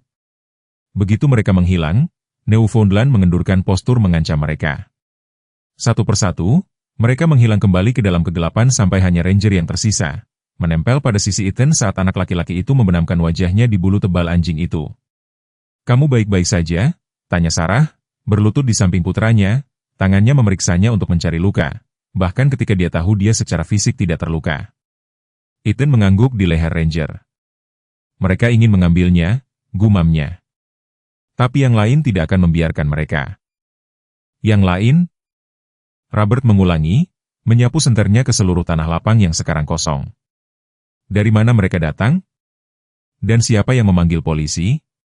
Seolah-olah menjawab pertanyaannya, sesosok muncul dari pepohonan di belakang mereka, sosok Nyonya Henderson yang membungkuk tetapi bertekad, menggenggam telepon seluler di satu tangan keriput dan senapan berburu kuno tetapi dapat digunakan di tangan lainnya. Aku mengikuti ular Thompson itu, dia mengumumkan tanpa basa-basi. Sudah mencurigainya selama bertahun-tahun. Selalu mengambil hewan orang untuk perawatan khusus yang harganya mahal. Beberapa tidak pernah kembali. Benar sekali. Dia menyipitkan mata ke keluarga Miller dalam cahaya senter. Kalian baik-baik saja? Terima kasih, kata Sarah, bingung dan lega dengan intervensi tepat waktu wanita tua itu. Tapi bagaimana kamu tahu untuk mengikutinya, malam ini khususnya? Nyonya Henderson mendengus. Sudah mengawasinya mengitari tempatmu seperti burung nasar sejak anjing itu muncul. Malam ini, dia membawa 2 orang lain bersamanya orang asing, bukan penduduk setempat, jadi aku tahu apapun yang dia rencanakan akan segera terjadi. Dia menepuk senapan itu. Tidak berencana untuk menggunakan ini, ingat, hanya membawanya sebagai alat pemaksa, jika diperlukan. Raungan sirene semakin keras dan sorot senter mulai menari di antara pepohonan. Saat Sheriff Jackson dan deputinya mendekat, Ranger, yang tetap melindungi di sisi Eden, tiba-tiba mengangkat kepalanya dan mengeluarkan gonggongan pendek dan tajam ke arah semak-semak pinus yang padat dan lebat di sebelah kanan mereka. Dan dari bayangan itu muncul satu lagi Newfoundland, lebih tua dari yang lain, dengan embun beku abu-abu di moncongnya dan pincang yang jelas di gerbangnya. Itu bergerak perlahan tapi sengaja ke tanah lapang, mengabaikan seruan terkejut dari manusia, perhatiannya tertuju hanya pada Ranger dan Eden. Ya Tuhan, Sarah menghela napas, pengakuan, memukulnya seperti pukulan fisik. Robert, lihat tanda di dadanya, tambalan putih berbentuk bintang. Sorot senter Robert mengkonfirmasi apa yang sudah diketahui hatinya. Scout. Deputi Sheriff Jackson menyebar melalui hutan, membersihkan sorot senter memotong kegelapan seperti lampu sorot. Keributan itu tampak jauh bagi keluarga Miller yang berdiri membeku dalam pemandangan ketidakpercayaan saat Newfoundland yang lebih tua Scout harus itu. Scout mendekat dengan pintu pincang yang khas itu. Mundur, Sheriff Jackson memperingatkan, satu tangan melayang di dekat sarungnya saat dia menatap anjing-anjing itu dengan lelah. Kami tidak tahu apakah hewan-hewan ini berbahaya, tetapi Eden sudah membebaskan diri dari pelukan pelindung ibunya, terhuyung-huyung maju dengan tangisan yang tampaknya terkoyak dari bagian terdalam hatinya yang berusia 8 tahun. Scout. Langkah anjing yang lebih tua itu dipercepat saat mendengar namanya, kelumpuhannya lebih jelas dengan setiap langkah tergesa-gesa. Ketika dia mencapai Eden, dia tidak melompat, seperti yang mungkin dia lakukan 2 tahun sebelumnya usia dan kesulitan apapun yang dia alami jelas telah mengambil korbannya tetapi menekan moncongnya yang beruban ke dada anak laki-laki itu dengan rengekan pengakuan yang tak salah lagi. Itu benar-benar dia, bisik Sarah, air mata mengalir tak terkendali di wajahnya saat dia berlutut di samping mereka. Jari-jarinya yang gemetar menemukan tambalan putih berbentuk bintang yang khas di dada Scout, tanda yang unik untuk anjing mereka, konfirmasi bahwa reuni yang mustahil ini benar-benar terjadi. Robert bergabung dengan mereka, pelatihan rangernya sejenak terlupakan saat dia menjalankan tangannya di atas kepala dan punggung Scout, mengkatalogkan perubahan yang telah dilakukan 2 tahun. Dia lebih kurus dari yang dia ingat. Bulunya yang dulu berkilau sekarang kusut di beberapa tempat dan menunjukkan tanda-tanda kehidupan yang sulit. Warna abu-abu di sekitar moncongnya telah menyebar ke mata dan telinganya, membuatnya menua jauh melampaui usia sebenarnya. Yang paling mengkhawatirkan adalah pincang yang jelas dan cara dia memegang kaki depannya yang kanan sedikit terangkat, menunjukkan cedera lama yang tidak pernah sembuh dengan benar. Dia terluka, kata Ethan, memperhatikan pemeriksaan khawatir ayahnya. Ayah, dia membutuhkan dokter. Sheriff Jackson melangkah lebih dekat, kelelahan awalnya menyerah pada keheranan. Apakah itu benar-benar anjingmu, yang hilang 2 tahun lalu? Itu dia, Robert mengkonfirmasi, suaranya kasar karena emosi. Aku akan mempertaruhkan karirku untuk itu. Nyonya Henderson mendengus dari tempat dia berdiri bersandar pada senapannya. Yah, aku akan dikutuk, maafkan bahasa Prancisku. Itu menjelaskan beberapa hal. Sheriff melirik antara Scout dan Ranger, yang tetap melindungi dekat Eden. Dan yang lebih muda, yang telah kamu pelihara putranya, kata Sarah dengan kepastian tiba-tiba. Ranger adalah putra Scout. Dia pasti hamil ketika dia menghilang. Salah satu deputi, seorang pria yang lebih muda yang bergabung dengan departemen setelah hilangnya Scout, tampak skeptis. Nyonya, dengan segala hormat, itu cerita yang luar biasa. Anjing tidak hanya bertahan di alam liar selama bertahun-tahun dan kemudian muncul dengan keturunan mereka. Namun di sini mereka, Nyonya Henderson membalas dengan tajam. Mungkin, daripada mempertanyakan apa yang ada tepat di depan matamu, anak muda, kamu dapat fokus untuk menemukan orang-orang yang baru saja mengancam keluarga ini. Sheriff Jackson mengangguk setuju. Jenkins, bawa Williams dan lihat apakah kamu dapat melacak individu-individu yang dijelaskan Nyonya Henderson. Mereka tidak mungkin pergi jauh, tidak di hutan ini pada malam hari. Dia berbalik kembali ke keluarga Miller. Kami akan membutuhkan pernyataan lengkap dari kalian semua, tetapi itu bisa menunggu sampai pagi. Saat ini, mari kita semua pulang dengan selamat. Perjalanan kembali melalui hutan lambat dan surrealis. Scott berjuang dengan medan yang tidak rata, kelumpuhannya memburu karena kelelahan, sampai Robert dengan lembut mengangkatnya ke dalam pelukannya, meskipun beratnya cukup besar. Ranger mondar-mandir dengan cemas di samping mereka, kadang-kadang melesat ke depan seolah-olah untuk mengintai jalan, lalu kembali untuk memeriksa kemajuan mereka. Anjing-anjing lain? Eden bertanya saat mereka mendekati tepi hutan. Kemana mereka pergi? Tidak ada yang punya jawaban. Newfoundland tambahan yang muncul begitu dramatis di tanah lapang telah menghilang sama misteriusnya begitu ancaman itu berlalu. Hanya Scott dan Ranger yang tersisa. Kembali di rumah, Robert dengan hati-hati meletakkan Scott di karpet ruang tamu sementara Sarah menelepon klinik hewan darurat di kota tetangga. Ethan duduk bersila di samping anjingnya yang telah lama hilang, dengan lembut membelai kepalanya yang beruban, sementara Ranger menetap melindungi di sisinya yang lain. Mereka dapat melihatnya segera, Sarah melaporkan setelah menutup telepon, tapi itu perjalanan 30 menit. Aku akan membawanya, kata Robert sudah, mengumpulkan kuncinya. Kamu tinggal di sini bersama Eden. Tidak, Eden memprotes segera. Aku juga ikut. Aku tidak akan meninggalkannya lagi. Tatapan di mata putranya, campuran tekad dan ketakutan yang tersisa, membuat Robert mengalah. Baiklah, kita semua akan pergi. Sheriff Jackson, yang telah mengikuti mereka kembali ke rumah sementara deputinya melanjutkan pencarian, mengangguk mengerti. Aku akan mengamankan propertimu dan menunggu di sini sampai orang-orangku melapor kembali. Nyonya Henderson telah setuju untuk memberikan pernyataannya malam ini sehingga kita dapat mulai mengidentifikasi orang-orang ini. Perjalanan ke klinik hewan darurat berlalu dalam keheningan yang tegang. Scott berbaring di kursi belakang dengan kepalanya di pangkuan Eden. Napasnya berat, matanya terkulai tertutup, lalu terbuka, seolah-olah melawan kelelahan. Mereka dengan enggan meninggalkan Ranger di rumah, diamankan di garasi, setelah dia hampir merobek pintu kasa dalam tekadnya untuk menemani mereka. Di klinik, tim dokter hewan segera membawa Scott untuk pemeriksaan. Kursi plastik keras ruang tunggu menjadi dunia keluarga Miller selama 2 jam berikutnya, saat mereka duduk berdekatan, melompat mendengar setiap suara dari area perawatan, bertukar teori tentang apa yang mungkin terjadi pada Scott selama 2 tahun terakhir. Dia pasti melahirkan di alam liar, spekulasi Sarah. Ranger dan anjing-anjing lain itu, mereka pasti anak-anaknya. Tapi bagaimana mereka bertahan? Robert bertanya-tanya. Anjing peliharaan, hamil, tiba-tiba sendirian di hutan belantara Montana? Scott istimewa, kata Eden dengan keyakinan mutlak. Kamu selalu bilang dia anjing terpintar yang pernah kamu lihat, ayah. Robert tidak dapat membantah itu. Scott selalu menunjukkan kecerdasan jauh melampaui kapasitas anjing biasa, mengenali lusinan kata, memecahkan masalah, menunjukkan kesadaran yang hampir luar biasa tentang emosi dan kebutuhan keluarga. Jika ada anjing yang dapat bertahan dari perubahan dramatis dalam keadaan seperti itu adalah Scott. Ketika dokter hewan akhirnya muncul dari area perawatan, ekspresinya serius. Keluarga Miller bangkit sebagai satu, bersiap untuk yang terburuk. Scott stabil, dokter mulai, menawarkan jaminan ini terlebih dahulu. Tapi dia memiliki beberapa masalah kesehatan yang perlu ditangani. Yang paling serius adalah kaki depannya yang kanan. Tampaknya patah pada suatu titik dan sembuh dengan tidak benar. Ada radang sendi yang signifikan di sendi. Dia juga kekurangan gizi, memiliki beberapa luka yang terinfeksi yang kita obati dengan antibiotik, dan menunjukkan tanda-tanda penyakit cacing hati. Tapi dia akan pulih, tanya Sarah, menggenggam tangan Robert. Dokter hewan itu ragu-ragu. Usianya dan tingkat cederanya membuat prognosisnya terjaga.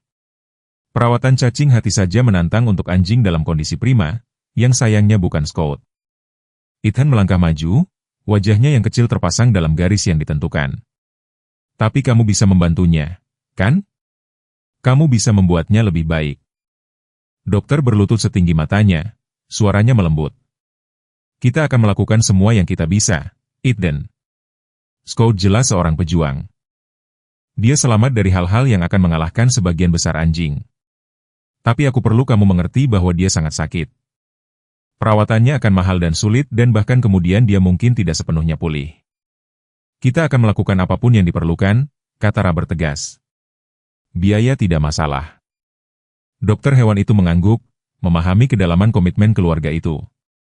Dalam hal ini, Aku merekomendasikan agar kita memindahkannya ke rumah sakit hewan universitas besok pagi. Mereka memiliki spesialis dan peralatan yang tidak kita miliki di sini. Bisakah saya melihatnya sekarang? Eden bertanya, suaranya kecil namun mantap. Singkatnya, dokter itu setuju. Dia sudah dibius dan diberi cairan infus, jadi mungkin tidak terlalu responsif, tapi saya pikir itu akan baik untuk kalian berdua. Dia membawa mereka ke ruang perawatan di mana Scott berbaring di meja yang empuk, selang infus terpasang di kaki depannya, monitor berbunyi stabil di sampingnya. Pemandangan anjing yang dulunya bersemangat, sekarang begitu lemah dan rentan, membawa air mata baru ke mata Sarah. Robert berdiri kaku di sampingnya, rahangnya terkatup menahan emosinya sendiri. Eden mendekati meja perlahan. "Scott," bisiknya, mengulurkan tangan untuk menyentuh moncongnya yang mulai beruban. "Ini aku, Eden, aku menemukanmu."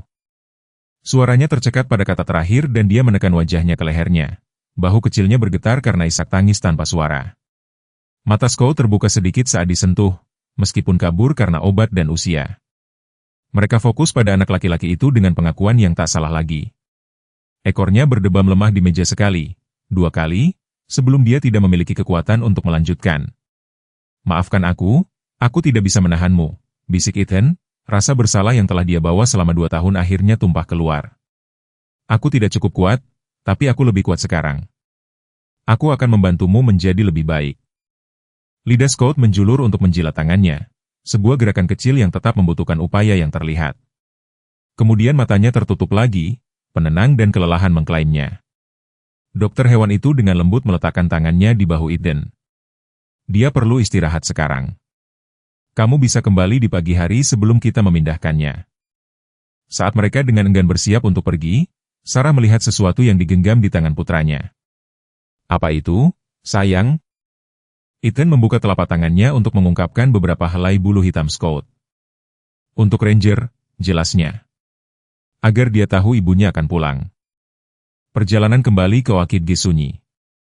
Setiap keluarga Miller tenggelam dalam pikiran mereka sendiri, lega menemukan Scott, berperang dengan ketakutan akan kelangsungan hidupnya. Kegembiraan saat reuni diimbangi dengan pengungkapan pengkhianatan Dr. Thompson dan penampilan misterius dari Newfoundland lainnya. Tidak ada dari mereka yang bisa meramalkan adegan yang menanti mereka di rumah, atau bagaimana peristiwa malam yang sudah luar biasa akan pucat dibandingkan dengan apa yang akan datang. Jalan masuk Miller dipenuhi dengan mobil patroli ketika mereka kembali ke rumah tak lama setelah tengah malam. Lampu biru dan merah mereka berdenyut tanpa suara di fasad rumah tetangga. Sheriff Jackson berdiri di teras depan mereka dalam percakapan dengan seorang wanita tinggi berjas gelap yang menunjukkan lencana saat mereka mendekat. "Agen Catherine Reeves, FBI." Dia memperkenalkan dirinya dengan jabat tangan cepat, unit khusus untuk perdagangan dan penyalahgunaan hewan. "Kami telah melacak operasi Dr. Thompson selama hampir 18 bulan. FBI?" Sarah mengulangi, melirik Robert dengan kebingungan. "Untuk anjing curian?" Ekspresi agen Reeves tetap netral secara profesional. "Ini jauh melampaui beberapa hewan peliharaan yang hilang, Nyonya Miller. Kami berurusan dengan jaringan internasional yang menghususkan diri dalam memperoleh dan membiarkan hewan tertentu untuk kolektor pribadi dan perusahaan keamanan. Hewan-hewan itu dipilih karena kecerdasan, kemampuan pelatihan, dan kemampuan fisik mereka, kemudian dijual dengan jumlah yang tidak akan Anda percayai." Dia menunjuk ke arah garasi mereka di mana pintu sekarang terbuka, memperlihatkan Ranger duduk dengan waspada di samping wakil Sheriff Jackson. "Anjing Anda Ranger adalah, itu mewakili garis keturunan yang sangat berharga. Newfoundland dengan kecerdasan dan naluri penyelamatan yang luar biasa dapat memperoleh harga lebih dari $50.000 di pasar khusus." Ekspresi Robert menjadi gelap. "Jadi Thompson berencana untuk mencurinya selama ini. Itu sebabnya dia terus datang ke rumah menanyakan semua pertanyaan itu." "Kemungkinan besar, ya. Kami percaya dia mengenali nilai potensial anjing itu segera." Agen Reeves berkonsultasi dengan buku catatan kecil. Menurut pernyataan Nyonya Henderson, Dr. Thompson telah terlibat dalam beberapa insiden mencurigakan dengan ras berharga selama bertahun-tahun. Kami menduga dia telah menjadi semacam pencari bakat, mengidentifikasi hewan yang luar biasa di komunitas pedesaan di mana hilangnya mereka mungkin disebabkan oleh predator atau petualangan. "Seperti Scott," kata Sarah pelan. Agen Reeves mengangguk. "Berdasarkan garis waktu dan pengamatan Nyonya Henderson, itu cocok dengan pola. Thompson kemungkinan mengambil anjing Anda, menemukan bahwa dia hamil dan memutuskan untuk menyimpan seluruh garis keturunan untuk program pembiakan. Tapi dia melarikan diri. Ethan menyela, melangkah maju dengan kepercayaan diri yang baru ditemukan. Dan dia selamat di hutan dan dia memiliki anak-anaknya dan dia mengajari mereka bagaimana menjadi bebas. Sikap profesional agen FBI sedikit melunak saat dia berbicara kepada anak laki-laki itu.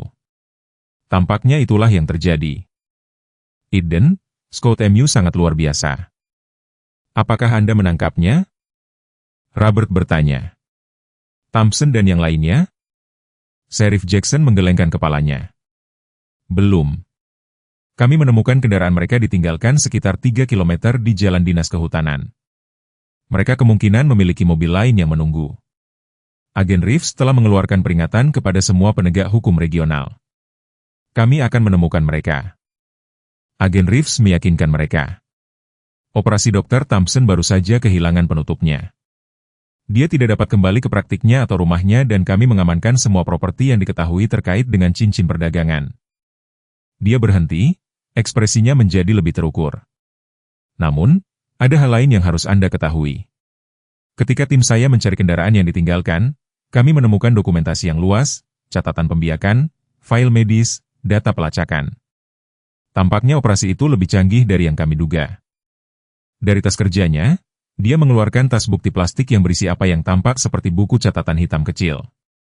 Ini berisi catatan program pembiakan yang secara khusus berpusat di sekitar satu Newfoundland betina yang diidentifikasi hanya sebagai subjek S17. Berdasarkan deskripsi dan tanggal, kami percaya ini adalah Scout Anda.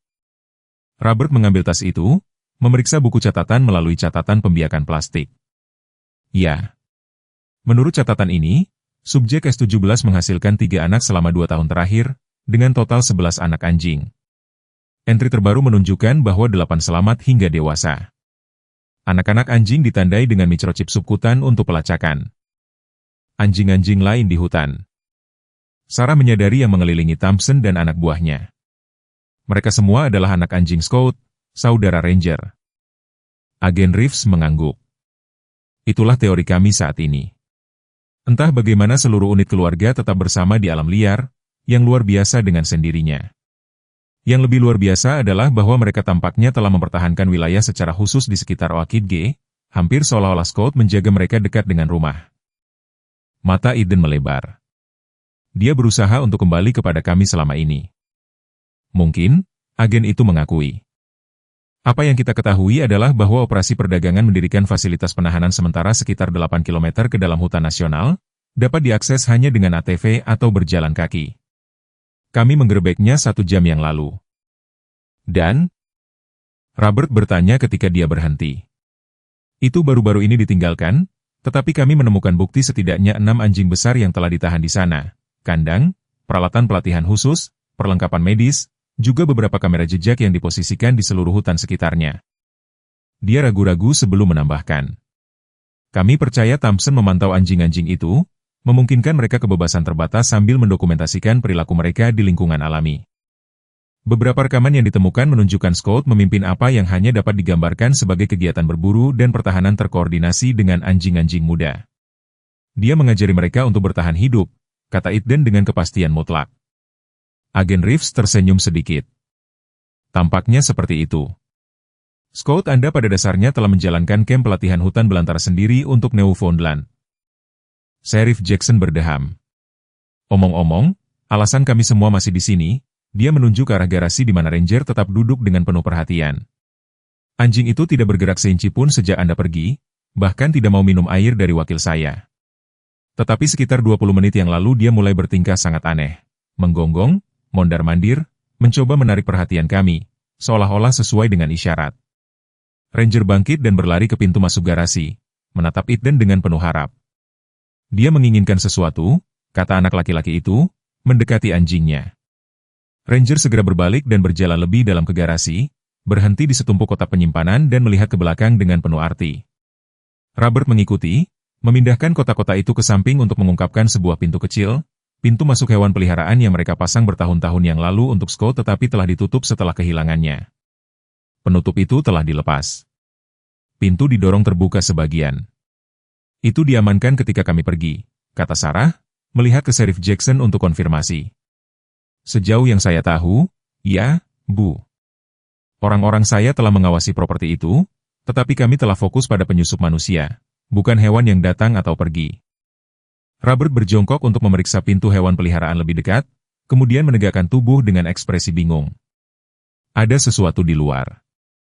Aku bisa melihat gerakan melalui celah. Agen Reeves segera memberi sinyal kepada anggota timnya yang bergerak ke posisi dengan efisiensi yang terlatih, senjata ditarik. Tuan Miller, silakan mundur. Kami akan memeriksanya. Tetapi sebelum ada yang bisa bergerak lebih jauh, Ranger menggonggong sekali suara yang tajam dan memerintah yang membekukan semua orang di tempatnya. Kemudian, dengan gerakan yang disengaja, dia mendorong pintu hewan peliharaan terbuka sepenuhnya dengan hidungnya. Melalui lubang kecil itu datang Newfoundland lain, lebih kecil dari Ranger tetapi tak salah lagi dari garis keturunan yang sama. Tidak seperti Scout dan Ranger, bulu anjing ini berwarna coklat dan hitam bercorak, tetapi mata yang cerdas dan tubuh yang kuat identik. Ia membawa sesuatu di mulutnya, seikat kain yang ia letakkan dengan lembut di kaki Ethan sebelum mundur untuk duduk di samping Ranger. Ethan berlutut untuk memeriksa bundel itu. Itu selimut bayi. Sarah bergerak lebih dekat, napasnya tertahan saat dia mengenali kain biru pudar dengan perahu layar bordir. Selimut bayi Ethan sendiri, disimpan di loteng dengan memorabilia lainnya bertahun-tahun yang lalu. Itu tidak mungkin, bisiknya. Bagaimana bisa? Kata-katanya mati ketika Ranger dan anjing kedua bertukar pandang. Kemudian keduanya berbalik ke arah pintu hewan peliharaan lagi. Di luar, terlihat sekarang melalui pintu masuk garasi yang lebih besar, berdiri 5 Newfoundland lainnya, masing-masing sedikit berbeda dalam penandaan tetapi semua memiliki fitur yang tak salah lagi dari garis keturunan Scout. Dan di belakang mereka, muncul dari bayang-bayang di tepi properti, seorang pria berambut gelap berusia 30-an, tangannya terangkat dalam gerakan menyerah universal saat agen FBI mengarahkan senjata mereka kepadanya. Jangan tembak, dia memanggil suaranya mantap meskipun posisinya genting. Nama saya Martin Ramirez. Saya adalah asisten Dr. Thompson sampai 6 bulan yang lalu. Saya telah melacak operasinya sejak saat itu. Saya menemukan apa yang sebenarnya dia lakukan. Agen Reeves mendekat dengan hati-hati, senjatanya masih terangkat. Berlutut, tangan di belakang kepala Anda. Pria itu segera menurut. Saya dapat membuktikan apa yang saya katakan. Saya telah bekerja dengan anjing-anjing ini, membantu mereka menghindari anak buah Thompson. Mereka mempercayai saya, seolah untuk mengkonfirmasi kata-katanya, salah satu Newfoundland, seorang wanita dengan tanda putih khas di moncongnya, bergerak untuk berdiri melindungi di sampingnya. Periksa saku jaket kiri saya, lanjut Martin. Ada flash drive dengan bukti, catatan keuangan, manifest pengiriman, daftar klien, semua yang dibutuhkan FBI untuk membongkar seluruh jaringan. Agen Reeves memberi sinyal kepada seorang kolega yang dengan hati-hati mengambil flash drive. Kami akan memverifikasi klaim Anda, Tuan Ramirez. Sementara itu, Anda dalam tahanan. Cukup adil, Martin setuju. Tapi ada sesuatu yang lebih mendesak yang perlu Anda ketahui. Thompson tidak hanya mencuri anjing. Selama setahun terakhir dia telah bereksperimen dengan metode pelatihan, teknik yang keras dan kejam yang dirancang untuk meningkatkan naluri perlindungan hewan. Ketika Scout melarikan diri dengan anak pertamanya, itu membuat seluruh programnya menjadi kacau. Dia terobsesi untuk menangkap mereka kembali sejak saat itu. Mengapa? Robert menuntut. Apa yang istimewa dari Scout dan anak-anaknya? Ekspresi Martin suram. Karena mereka adalah satu-satunya yang pernah lolos dengan sukses. Karena Scout entah bagaimana berhasil menjaga seluruh keluarganya bersama dan menghindari pelacak profesional selama 2 tahun. Dan karena dia ragu-ragu melirik anjing-anjing yang berkumpul, karena mereka telah menunjukkan kemampuan yang Thompson yakini dapat merevolusi program K9 militer dan keamanan swasta. Kemampuan yang bernilai jutaan bagi pembeli yang tepat. Mereka hanya anjing, kata Sheriff Jackson dengan skeptis. Yang pintar, memang, tapi tetap saja hanya anjing. Martin menggelengkan kepalanya. Dengan hormat, Sheriff, mereka jauh lebih dari itu. Scout pada dasarnya telah menciptakan struktur paket dan sistem pelatihannya sendiri di alam liar. Dia telah mengajari keturunannya untuk bekerja bersama dengan cara yang sama sekali tidak dilakukan oleh anjing peliharaan. Mereka mengordinasikan gerakan mereka memecahkan masalah secara kolektif. Mereka menggunakan taktik pengalihan dan penyergapan ketika terancam. Dan Anda telah membantu mereka? Agen Reeves bertanya, nada suaranya menjelaskan bahwa dia merasa sulit untuk mempercayai ini. Selama 6 bulan terakhir. Ya. Setelah saya menemukan apa yang sebenarnya dilakukan Thompson, saya tidak bisa begitu saja pergi. Pandangan Martin tertuju pada Newfoundland, yang telah mengatur diri mereka dalam setengah lingkaran longgar, mengawasi manusia dengan perhatian yang waspada. Saya mulai dengan meninggalkan makanan di tepi hutan. Akhirnya, mereka mulai mempercayai saya. Saya telah mendokumentasikan semuanya, mencoba mengumpulkan cukup bukti untuk menghentikan Thompson tanpa membahayakan anjing-anjing itu. Eden, yang telah mendengarkan dengan saksama, tiba-tiba melangkah maju. Apakah itu bagaimana Anda tahu tentang Scout, bahwa dia berada di rumah sakit hewan? Martin tampak terkejut. Dia hidup? Anda menemukannya. Dia terluka, kata Eden, suaranya tercekat. Tapi para dokter membantunya. Kelegaan menyapu wajah Martin. Itu berita yang luar biasa. Saya khawatir akan yang terburuk ketika dia menghilang 3 hari yang lalu. Sisa kelompok itu panik mencari di mana-mana. Tunggu, sela Robert. Anda mengatakan anjing-anjing ini tahu Scout hilang dan secara aktif mencarinya? Tepat sekali. Ya. Ikatan mereka luar biasa. Martin bergeser dengan tidak nyaman dalam posisi berlututnya. Dengarkan, aku tahu bagaimana kelihatannya, tapi aku ada di pihakmu. Thompson dan rekan-rekannya berencana untuk memindahkan seluruh operasi mereka malam ini. Mereka memiliki lapangan terbang pribadi di luar Livingston dan pesawat kargo dijadwalkan berangkat saat fajar. Jika mereka melarikan diri dengan catatan penelitian dan pembiakan mereka hanya akan mengatur lagi di tempat lain. Agen Reeves mempelajarinya untuk waktu yang lama, lalu mengangguk kepada rekan-rekannya. Bangunkan dia, amankan dia di dalam kendaraan. Kami akan membereskannya di markas. Dia beralih ke Sheriff Jackson. Saya perlu berkoordinasi dengan kantor lapangan di Livingston segera. Saat agen FBI memimpin Martin menuju kendaraan mereka, Ranger tiba-tiba menggonggong suara yang tajam dan mendesak. Dia berlari ke sisi Ethan, menyenggol tangan anak laki-laki itu, lalu menatap Newfoundland lainnya dengan penuh arti. Kurasa dia ingin aku ikut dengan mereka, kata Ethan, menatap orang tuanya. Tentu saja tidak, jawab Sarah segera. Tetapi Robert sedang mengamati anjing-anjing itu dengan mata yang terlatih dari penjaga hutan. Tunggu, lihat perilaku mereka. Newfoundland telah mengatur diri mereka dalam apa yang hanya dapat digambarkan sebagai formasi. Jantan terbesar di depan, yang lain menciptakan lingkaran pelindung dengan ruang di tengah, seolah-olah menunggu sesuatu atau seseorang. Agen Reeves telah berhenti mengamati konfigurasi yang tidak biasa yang sama. Dalam 15 tahun dengan biro, saya belum pernah melihat yang seperti ini, akunya. Mereka ingin membawa kita ke sesuatu, desak Eden, atau seseorang. Seolah mengkonfirmasi intuisinya, Ranger dengan lembut mengambil lengan jaket Eden di antara giginya, menariknya ke arah anjing-anjing yang berkumpul. Itu bisa menjadi jebakan, Sheriff Jackson memperingatkan. Tidak, Martin memanggil dari bagian belakang kendaraan FBI. Mereka mencoba membantu. Scout telah menciptakan jaringan sarang di seluruh hutan. Jika Thompson meninggalkan sesuatu di belakang bukti, hewan lain kelompok itu akan tahu. Robert dan Sarah bertukar pandang yang lama, bertahun-tahun keputusan mengasuh anak bersama diperas menjadi percakapan diam. Kita pergi bersama, kata Robert akhirnya, dengan pengawalan yang tepat. Dia beralih ke agen Reeves. Tim Anda, Sheriff Jackson, keluarga saya. Kami mengikuti anjing-anjing itu, tetapi pada tanda pertama masalah, kami mundur. Disetujui. Agen FBI merenung sejenak, lalu mengangguk. Disetujui. Tetapi anak laki-laki itu tetap berada di tengah kelompok setiap saat dan kita bergerak dengan hati-hati. Saat mereka bersiap untuk berangkat, senter didistribusikan, komunikasi diperiksa, senjata diamankan. Ethan berlutut di samping Ranger, tangan kecilnya terkubur di bulu tebal anjing itu. Kita akan mencari tahu apa yang terjadi pada ibumu, kan? Bisiknya, dan kemudian kita akan membawanya pulang, kalian semua. Tatapan mantap Ranger memegang kebijaksanaan di luar pemahaman manusia, tetapi jilatan lembut pipi anak laki-laki itu tidak membutuhkan terjemahan sama sekali.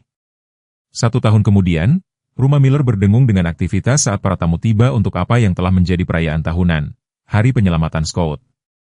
Halaman belakang yang luas telah diubah dengan pita dan balon, meja piknik yang penuh dengan makanan dan spanduk besar bertuliskan, pahlawan datang dalam semua spesies, tergantung di antara dua pohon maple.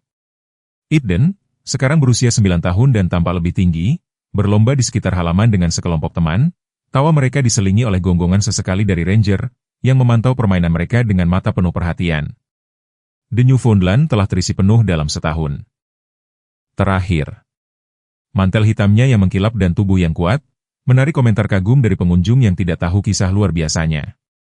Sarah muncul dari dapur membawa nampan limun, berhenti untuk mensurvei pertemuan itu dengan kepuasan yang tenang.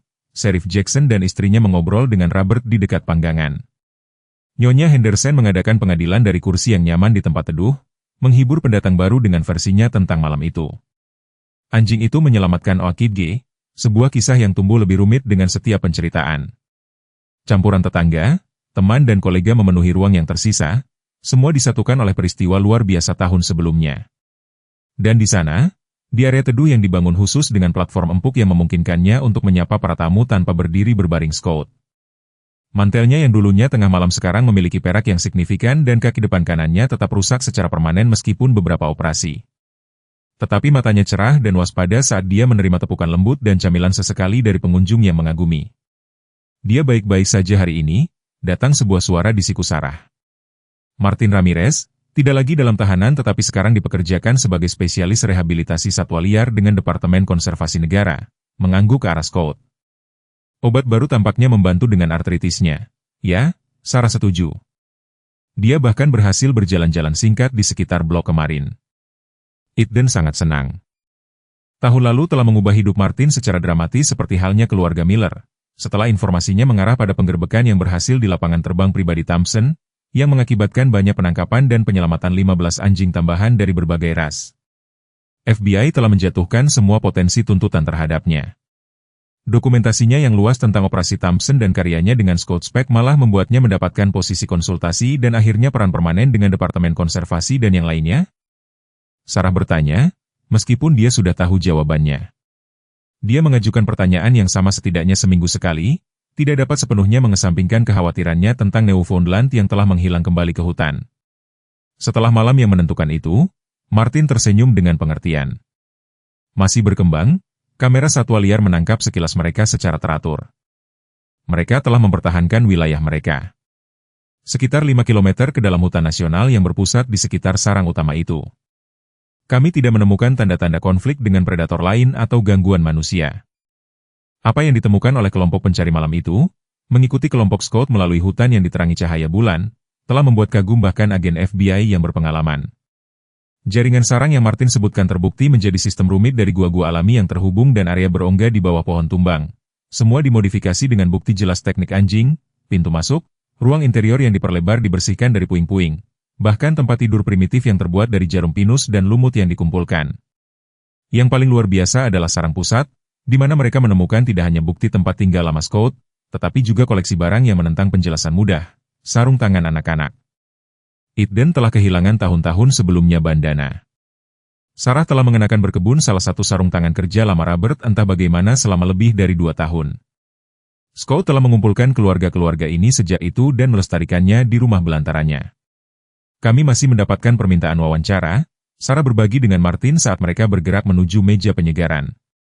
Tim dokumenter dari National Geographic itu menelepon lagi minggu lalu. Aku tidak terkejut, jawab Martin. Komunitas ilmiah tetap terpesona oleh kelompok Scout.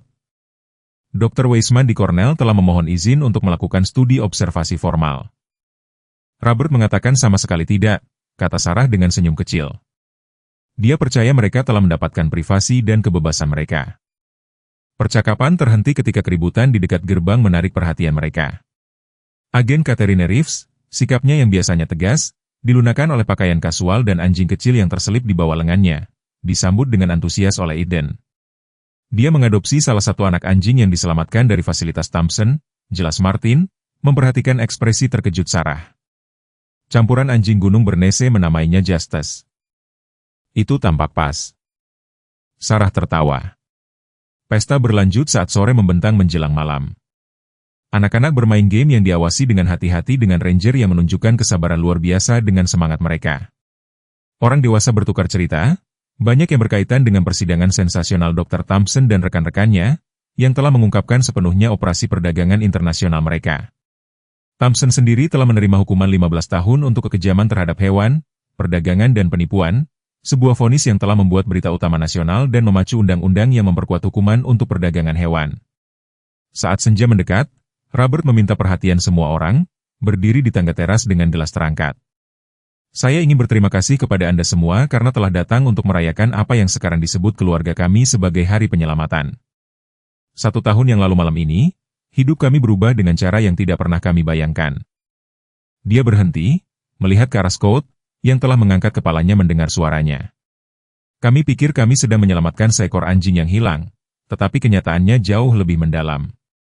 Scott menyelamatkan kami dari kesedihan, dari ketakutan, dari keyakinan bahwa beberapa kerugian bersifat permanen.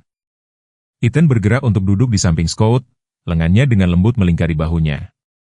Anjing itu bersandar padanya dengan kepuasan yang terlihat. Dalam prosesnya, lanjut Robert, kami mengungkap perusahaan kriminal, menjalin persahabatan baru dan menyaksikan sesuatu yang masih berjuang untuk dijelaskan oleh sains, kecerdasan dan pengabdian yang luar biasa dari hewan-hewan ini.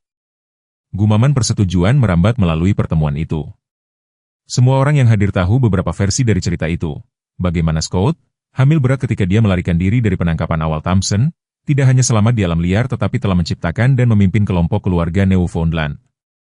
Bagaimana dia entah bagaimana telah mengajari keturunannya untuk bekerja bersama, untuk menghindari deteksi untuk mempertahankan wilayah secara khusus di sekitar Wakidge. Bagaimana dia telah mengirim ranger, keturunannya yang terkuat dan paling bersosialisasi dengan manusia, untuk berhubungan kembali dengan keluarga Miller ketika dia sendiri menjadi terlalu sakit untuk melanjutkan. Kita semua telah membaca berita utama surat kabar. Robert mengakui, anjing pahlawan menjatuhkan cincin perdagangan dan reuni keluarga anjing mengarah pada penangkapan besar. Tapi berita utama itu melewatkan bagian terpenting dari cerita ini. Dia menatap langsung ke Ethan, suaranya melunak. Mereka melewatkan keberanian seorang anak laki-laki yang mengatasi ketakutannya untuk menjangkau seekor anjing yang membuatnya takut. Mereka melewatkan iman yang membuat jendela sedikit terbuka selama 2 tahun, menunggu keajaiban. Sarah menyelipkan tangannya ke tangan suaminya, berkedip menahan air mata. Tahun lalu telah membawa tantangannya sendiri, pramuka, perawatan medis yang ekstensif, perhatian media, proses hukum yang sedang berlangsung terhadap jaringan Thompson. Tetapi itu juga membawa penyembuhan. Mimpi buruk Ethan telah berhenti, rasa bersalah yang telah membebani ayah dan anak telah terangkat dan, yang paling luar biasa, keluarga mereka telah berkembang. Dengan cara yang tidak pernah mereka antisipasi. Sementara Ranger sekarang tinggal secara permanen dengan keluarga Miller, keturunan Scott yang lain telah memilih untuk tetap berada di wilayah hutan mereka, liar tetapi tidak sepenuhnya terpisah. Setiap beberapa minggu, biasanya sekitar fajar pada minggu pagi, keluarga akan bangun untuk menemukan 1 atau lebih dari Newfoundland, sebentar mengunjungi halaman belakang mereka, menerima makanan dan perhatian lembut, sebelum menghilang kembali ke hutan. Kunjungan-kunjungan ini telah menjadi ritual yang dihargai, jembatan antara dunia manusia dan alam. Jadi malam ini, Robert menyimpulkan mengangkat gelasnya lebih tinggi. Kita merayakan bukan hanya penyelamatan Scott, tetapi semua penyelamatan yang terjadi karena dia. Ini untuk menemukan apa yang hilang, menyembuhkan apa yang terluka, dan ikatan luar biasa antar spesies yang mengingatkan kita apa arti sebenarnya dari keluarga. Untuk Scott, pertemuan itu diiringi dentingan gelas yang diangkat ke arah Newfoundland yang menua, yang mengakui penghormatan itu dengan gedoran ekornya yang bermartabat. Saat pesta mereda dan para tamu mulai pergi, Ethan tetap di samping Scott, berbisik di telinganya seperti yang sering dia lakukan. Sarah, yang membersihkan piring di dekatnya, menangkap fragmen percakapan. Dan para penjaga hutan mengatakan bahwa mereka memasang tanda khusus yang memperingatkan orang untuk tidak mengganggu wilayah Newfoundland, menyebutnya sebagai area pelestarian satwa liar yang unik. Scott mendengarkan dengan fokus penuh perhatian yang selalu dia tunjukkan kepada anak laki-lakinya. Mata kuningnya menyimpan kebijaksanaan yang terkumpul melalui pengalaman yang jarang diketahui oleh anjing peliharaan manapun. Kecerdasan luar biasa apapun yang memungkinkannya untuk bertahan hidup, untuk melindungi keturunannya, untuk menemukan jalan pulang. Itu bersinar, meskipun usianya dan luka-lukanya. Malam itu, ketika rumah sunyi dan sisa-sisa pesta telah dibersihkan, keluarga Miller berkumpul di ruang tamu untuk tradisi pribadi mereka sendiri. Robert membuat api kecil, meskipun malam itu sejuk, kehangatannya menarik Scott ke tempat favoritnya, di karpet perapian. Ranger duduk di sampingnya, tubuhnya yang lebih besar melingkar melindungi ibunya. Ethan duduk bersila di lantai di antara mereka, sementara Sarah dan Robert menempati sofa, semua dari mereka merasa puas dalam keheningan keluarga yang nyaman. Di luar, Di tepi properti tempat bayangan bertemu cahaya bulan, 5 pasang mata bersinar sekejap sebelum menghilang kembali ke dalam kegelapan. Keturunan liar Scout melakukan ziarah mereka sendiri untuk menyaksikan kedamaian yang akhirnya ditemukan ibunya. Hutan akan memanggil mereka kembali sebelum fajar, tetapi untuk saat ini lingkaran itu lengkap.